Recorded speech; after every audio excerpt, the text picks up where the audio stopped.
couple years for this to actually weaken the plant. So we are asking for GMO taro. We're asking for GMO papaya because we can't grow our natural seeds. We can't be sustainable. We can't truly, be here as God created us to be. So my friend convinced me to do a hair analysis on my daughter. So we went ahead and cut close to her scalp and got some really recently grown hair and sent it in.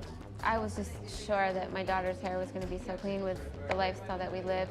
And lo and behold, it came back and her levels were really high in aluminum. This is the chart here. This is the reference range, and this is where my daughter is. 23.1. Aluminum. The skies are covered with a white mist, and I look up at night anymore and I don't see the deep, dense stars that I used to, and I can't help but think this obviously has something to do with my daughter's health. I don't know where else these heavy metals are coming from. Yeah, I mean, look how old she is. Yeah. She's been isolated here. Here, and she's... Here. Anybody looking at the situation would be like, this is paradise.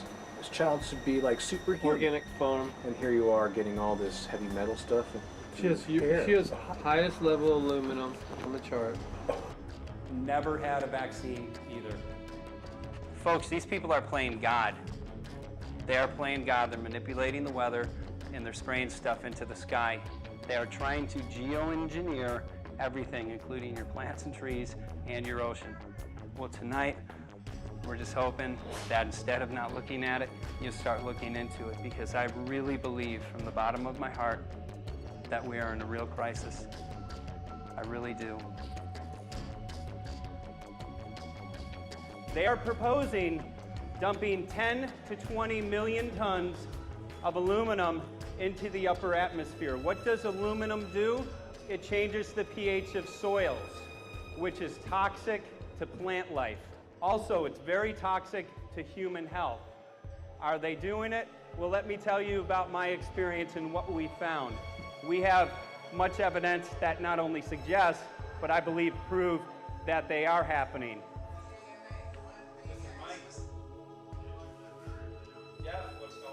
And as I promised, we're joined right now by a very special guest, Michael J. Murphy, currently on location in Hawaii. He's working on a documentary film called What in the World Are They Spraying? Michael, welcome to the program. Great to speak with you today.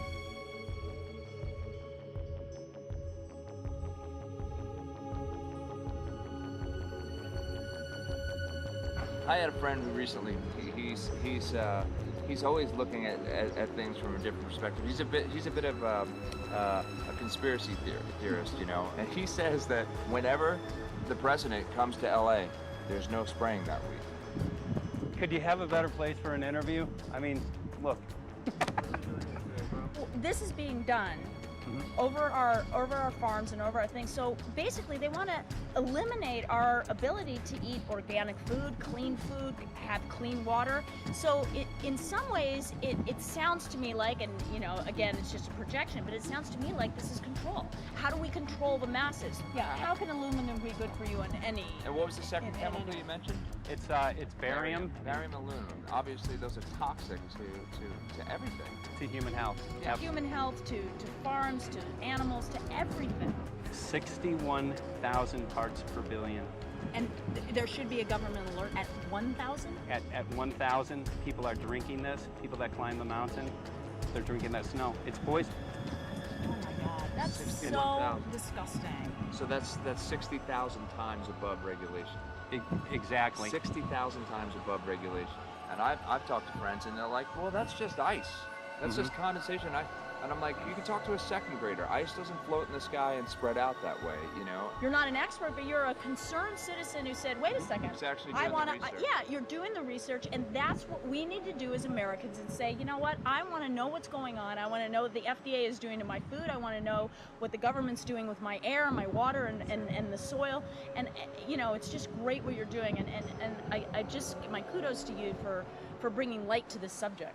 Put all of the theories aside, just what geoengineers are proposing and what's being found is scary enough. So we can just address that. And I encourage more people to just step up and ask questions and do what he's doing. So thank you, Michael, very, very much. Aerosol spraying aluminum affects everywhere, and we have a beautiful tropical climate which I believe might be in jeopardy. So we wanted to not only come and bring the message of what people were finding around the world, but encourage people to test for the aluminum, strontium, barium. Essentially, I think it was an effective trip. I saw a lot of people here in Hawaii, in Maui, awake and not only curious, but willing to look into this deeper, and that's my only hope. This is one of the boldest moves, I think, from Ed Griffin yet. This is the taboo topic that nobody's supposed to talk about, and that is aerosol spraying. Now, we've got tons of documented proof of errant aerosol spraying. It just blows my mind that the whole essence of humanity has always been to look up into the sky and ask why. Though there are no limitations, there's endless space, an endless universe. Now, in the 21st century, we're not allowed to do that. Anyone who looks up and sees the giant grids and the X's in the sky that weren't part of our existence until just a decade or two ago is somehow called a kook. And the people that are the best and biggest proponents for the revolution and for liberty, they don't want you to talk about it because you could discredit them. It seems to be an industry that's being built up to milk the taxpayers by undergoing some kind of a giant global spraying program to make all kinds of money on the project. And they don't seem to care really what effect it has. They're not trying to experiment to see if humans can survive it or anything like that. They just want to get this stuff up.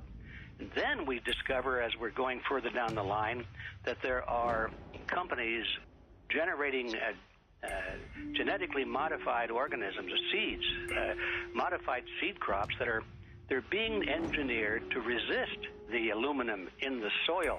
And a lot of crops won't grow in that. And so now, after they've messed up the soil, all the farmers were going to have to go back and buy seeds that have been genetically engineered to resist the aluminum that have been put into the soil. And all of a sudden, mankind is completely dependent upon these companies like Monsanto and other giant agricultural firms. You can't even grow natural seeds anymore.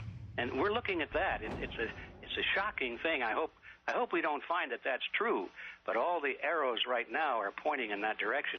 We get into cost-benefit analysis here because there's also HARP could be involved in this. Geoengineering, as you guys mentioned, which is documented heavily in Dennis Kucinich's bill, that is the Space Preservation Act, which, by the way, I don't think got through Congress. And then Kay Bailout, as we call her here, Kay Bailey Hutchinson, also put together some legislation in order to qualify geoengineering, which, again, is supposed to save us all from global warming. But it is cost-benefit analysis because they can benefit on so many different levels. Ed, that's how they do everything, isn't it? That's right. And, there's an old adage, if you just follow the dollar, follow the buck, you get to the source of the problem.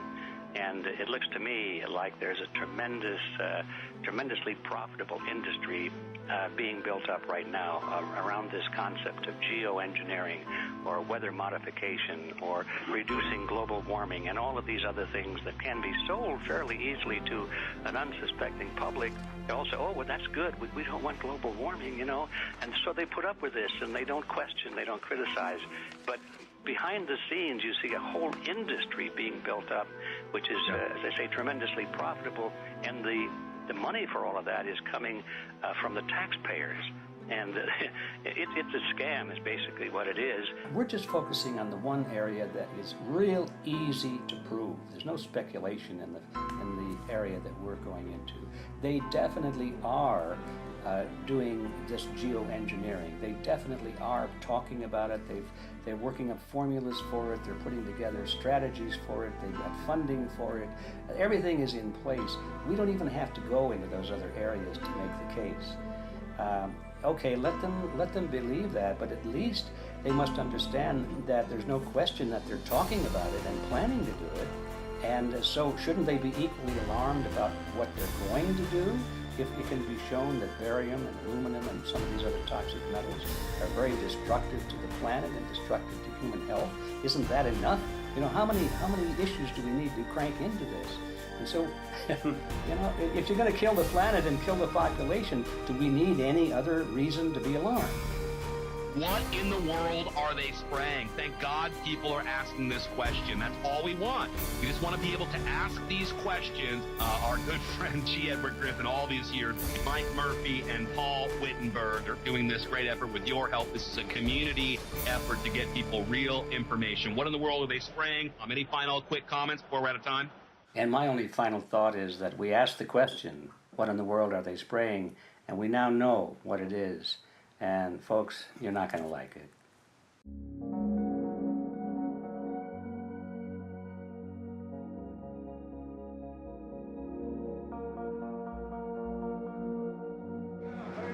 Hey! I'm Peter Vreke. I'm from Belgium. I'm 54 years old. I can't believe it myself. I'm a very happy and grateful person. We are doing the job the police or the Justice Department or the Environmental Department should have been doing. And it's really essential that it's going to be a grassroots revolution. I think so. God is on our side because we are not fighting against, but for. Yes, we're fighting for. I was in the council for about 25 years and also a period as the mayor. So from that moment on, 10 years ago, everything started to change. I started to get a picture of what is really going on. And it became crystal clear to me that we, humankind, have been manipulated and dominated and exploited for centuries.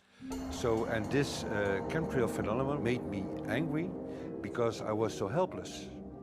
You can decide what food you're going to eat, what you're going to smoke, what water you're going to drink, what kind of life you're going to lead, but not with this phenomenon. Then you are just a victim. It's only a game. And there have to be good guys, and there have to be bad guys.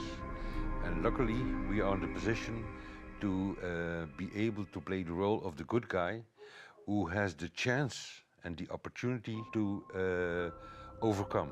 3 days that we shared with them, my heart just dropped because it was such a beautiful way to live and such a peaceful way to live. I left thinking, what's this going to be like in 10 years? Is everything going to be killed off on the property? And if it is, how are they going to get their food source? Are they going to have to take a class, and get certified by company XYZ? And what are the requirements for that? And that really is the end of freedom. I'm concerned about that. I definitely, I really am. Yeah. I learned to say everything is now as it has to be now. And everything is going to be okay. It's going to be all right. It's going to be okay. Yes. I have this deep feeling that in the end we will prevail because we have the right on our side. The cosmos is helping us. And I have this strong feeling that we are being supported by entities and by forces we can't even imagine.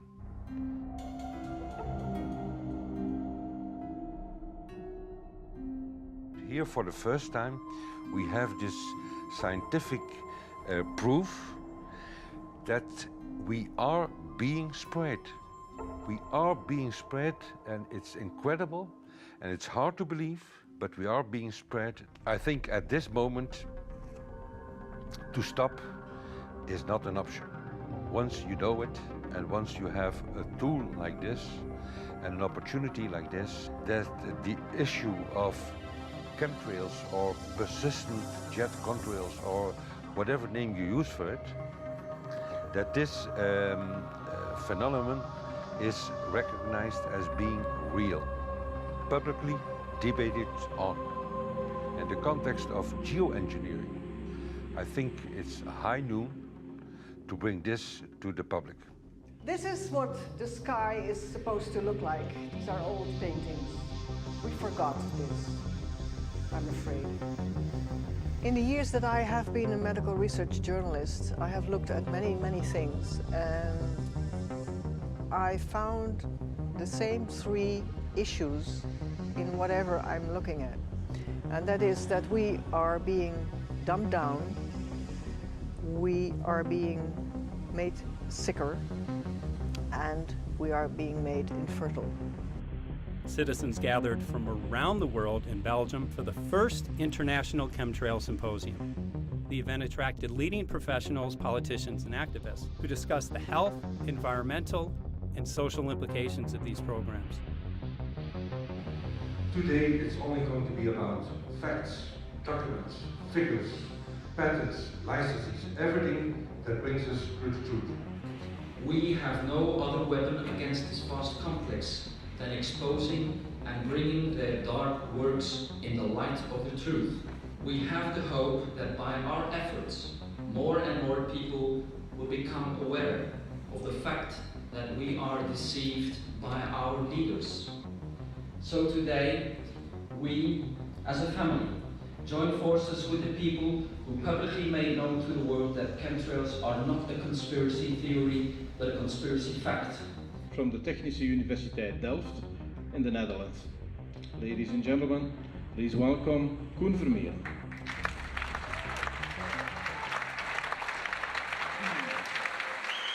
Well, I'm Koen Vermeer. I'm a university professor of Delft University of Technology. Usually people are with their heads to the ground in their own two-dimensional space and they don't look up. But if you do, you see more and more spaces like this. And it worried me too. I have no explanations to our students about these phenomena. And then I studied it myself and I found out that I couldn't give them the answers they wanted because I think that the phenomenon is not natural. It's not natural what is happening, and the explanations that are given to us are not enough for me.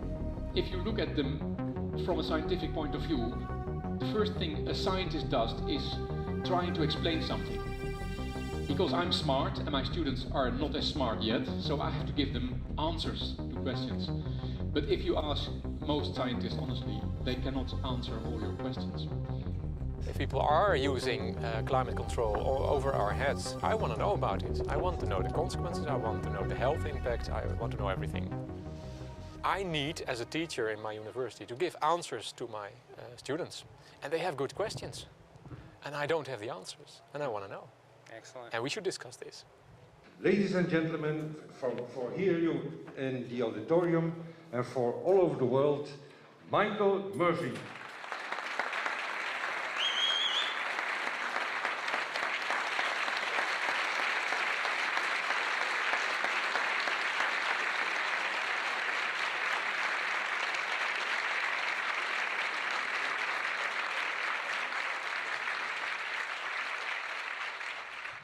Well, thank you very much. It's definitely an honor to be here in Belgium. The people who are in power control everything. They control the markets, they control us, now they're even controlling the weather. And they can use that for warfare applications. The one thing that they cannot control is what God had originally made, and that's natural organic seeds. This is called the Hegelian dialect. It's called problem, reaction, solution. The problem here is massive amounts of aluminum, things starting to die. The solution is company X that says, hey man, you're not getting yields on your crop. Everything's dying. But I got the solution, I got a seed that will grow in this environment. The only problem is now you have to start buying from me. We're a little concerned that maybe part of this agenda could be to kill off anything that's natural and organic and re-engineer it with aluminum-resistant GMO seeds. Many may know we just got back from a week of filming in Hawaii, and it was an incredible trip. A big concern for the people there is they're beginning to see softening of the coconut trees. But their concern is that these programs may again be part of a broader agenda to destroy anything that's natural and organic, so that the corporate redesigned GMO foods might be the only thing, only source of food for people. I didn't anticipate so many people, young and old, who are interested in this phenomenon and are concerned about it. And I especially liked the address that the young girl gave today. Only 17 and already making an address to the audience. That is, well, incredible. My name is Sofia Xenidis. I am 17 years old. It is quite scary to know that the air we breathe is not what it's supposed to be. That the food we eat and the water we drink contain traces of those substances which are sprayed out over all of us, as though we were being poisoned like insects. The feeling that this is causing me are feelings of deep anger and rage. I don't want to be poisoned, I don't want to be infected with cancer, and I'm just so angry that this global poisoning can be going on such a massive scale, and not enough is being done to stop this crime. A clear answer to one question. Are we being sprayed? Have we been sprayed? And is it their intention to spray again and again? What are we going to do about it? How are we going to deal with it? How are we going to stop it? I know the answer. There is only one person who can stop it, and you know him. You are. You are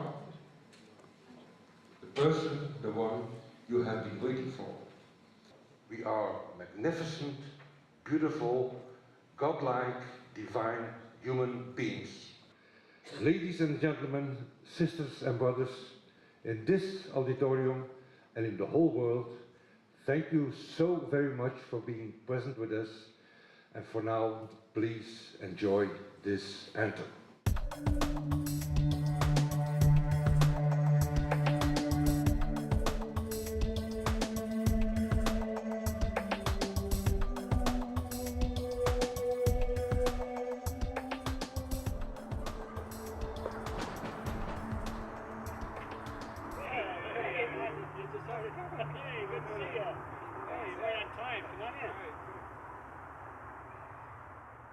So, anyway, I'm glad that the weather's been good for you fellas so far. Just think if we were doing this in the wintertime, you might, if you're going to Washington, D.C., you might run into snow. Thank God we're not. That's right. You know, it's interesting because of the different weather modification programs. There's something like, I think, right around 32 in the continental U.S. alone going on. So the theory is that geoengineering is in part weather modification. You know, Mike, that's a very good point. There are so many subsets connected with this issue of geoengineering. People are writing to us all the time with information about the connection to global warming, the connection to weather modification. Some people think there's a connection with Morgellons disease. Others think it's kind of a means of transmitting electromagnetic impulses from the HARP antenna system up in Alaska and Siberia. Boy, it gets your head spinning. And each area, I think, is worthy of investigation, but we have so little time. I think it's wise for us to stay focused on just the aerospraying and the toxic effect of these chemicals and the destruction of the planet and the damage to human health. What more do you need than that to convince people that we have to put a stop to it? So to stay focused, I think, is our mission on this one.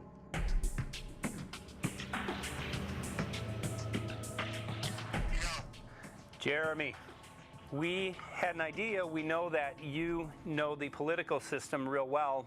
Our idea was this. We have a ton of data and information that we've collected throughout our travels, and you know, we really think a good way to end the film would be addressing this to elected officials, some of the senators. So we were wondering this, if you might be able to come and kind of help us out and perhaps show us the way in how to get this done politically. But it sounds like a really good idea, and I'm also going to get to, in terms of researching who it is that we should really focus on talking to about this. At the very least, if we could make it impossible for them to claim that they don't know at this point, we can strip away their plausible deniability that they haven't heard of the data that points to geoengineering stratospheric aerosol operation already going on. At the very least, it should be very interesting to go to District of Criminality and put some people on alert. Yeah, you have a lot of enemies in Washington. That's where all the power comes together and the money, you know. So